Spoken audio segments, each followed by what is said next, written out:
My name is Alex Wisson. I'm the convener of Friends of Palestine Western Australia. The second rally that we've called in protest against Israel's illegal, murderous, piratical assault on the Gaza Freedom Flotilla in the Eastern Mediterranean Sea that took place Monday morning, which resulted in the deaths of 9 peace activists and some 42 injured.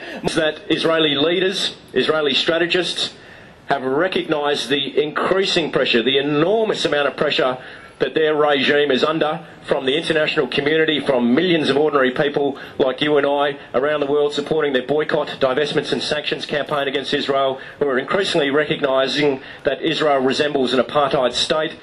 They felt in their insanity, in their panic, in their hysteria, they felt that the best way to react to this peace flotilla was to deliberately carry out an act of mass murder in order to deter future aid flotillas from sailing to the waters of Gaza. Not only a state that is beyond the boundaries of international law, not only a state that is dedicated to colonialism and expansion and the illegal occupation of Palestinian land, but a state that is genuinely now becoming a lunatic state that is armed with some 200 nuclear weapons. Well, I introduce you now to Labor Senator Louise Pratt. Thank you, Alex. I'd like to begin by acknowledging the Noongar people, the traditional owners of the land on which we gathered today. The blockade of Gaza is completely unsustainable, so I thank you for coming along today to play your part in highlighting this and responding to the tragic deaths of those seeking to get through the blockade. Raising your voices against the blockade, highlighting the injuries and detention of many others. I pass on best wishes from Melissa Park, the member for Fremantle, who spent 2 years in Gaza and who knows the humanitarian situation there very well. And I've been talking with her recently about the dire situation there. A lack of access because of the blockade to basic food and health.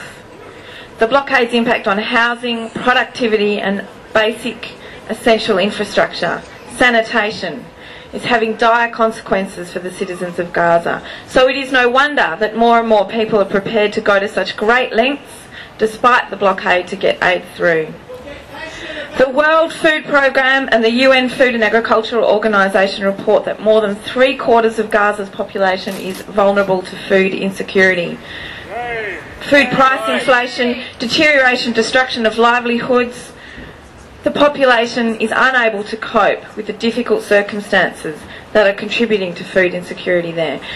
And this is coupled with increased restrictions in access to agricultural areas, fishing areas, further undermining Palestine's access to food and leaving countless people dependent on food aid.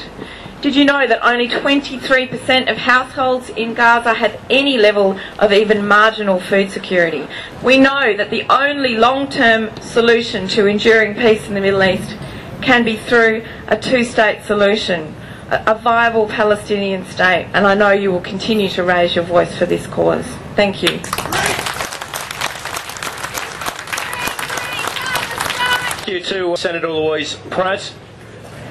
Now, one of the great pillars of support for the Palestinian struggle for self-determination and one of the few dissenting voices within the federal parliament that consistently and over a long period of time has raised their voice and asked questions, I beg your pardon, to the Foreign Minister and other representatives of the Australian Government in relation to their position of the siege of Gaza and so on, is our good friend, Green Senator Scott Ludlam. I'd like you now to give a round of applause to Green Senator Scott Ludlam. Hey everybody, thank you so much for coming along on a beautiful autumn day in our peaceful city. One of the things that has brought us together, I think, this time after so much history and all the things that have happened in that troubled part of the world, is that any one of us could have been on that boat. Any one of us. It was a peaceful flotilla to deliver aid to a part of the world that needs it so badly. And it feels as though we're only 1 or 2 degrees of separation away from the folk on that boat. And so what we saw in the media, on our television screens, was a tiny little glimpse of what the people in Gaza live with every single day. And that is part of the significance of this.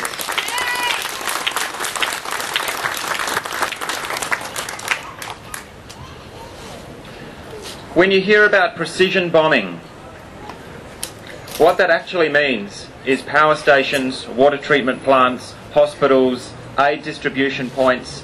Between 2002, 2006, and finally with Operation Cast Lead at the end of 2008, Gaza has been deliberately de-industrialised. There is no electricity there, running water, sewage treatment plants have broken down, which has led to skyrocketing rates of child mortality and deaths among the old and the sick. And this is deliberate. This is not accidental, this is a targeted strategy. And this has to stop. Just had 2 weeks in Canberra in Senate estimates hearings, which mostly are so boring as to not be worth reporting on. But we had senior diplomats and foreign affairs staff and the minister at the table as this was occurring, as the Prime Minister of Australia was speaking to Israel's Prime Minister, and asked them about the use of Australian passports for extrajudicial killings. They tried that on in 2004, they tried it again this year, that the Israeli government stealing Australian identities, forging Australian passports for extrajudicial murders in other parts of the world. This week, a massacre at sea, and there's no way of calling it anything else because that's what it was. It's a massacre by armed commandos of peace activists and people who are doing nothing more than trying to run food and medical supplies into a state under siege. This is the moment right now to turn this situation around, not just for the people who are being deported, for their work and for their activities, but to lift the siege of Gaza once and for all.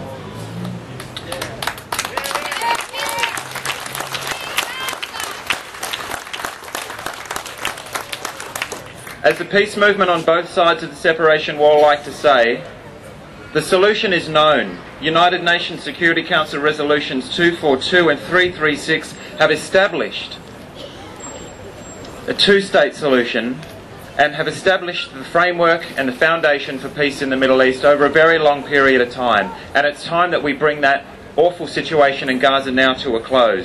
The solution is known. The solution is known, and it's time that the Australian government stepped up and did more than perhaps expelling one single Mossad agent or so-called diplomat for the passport forgeries. It's time we stepped up and took our place in the international community and said that this siege of this community of 1.4 million people must end now.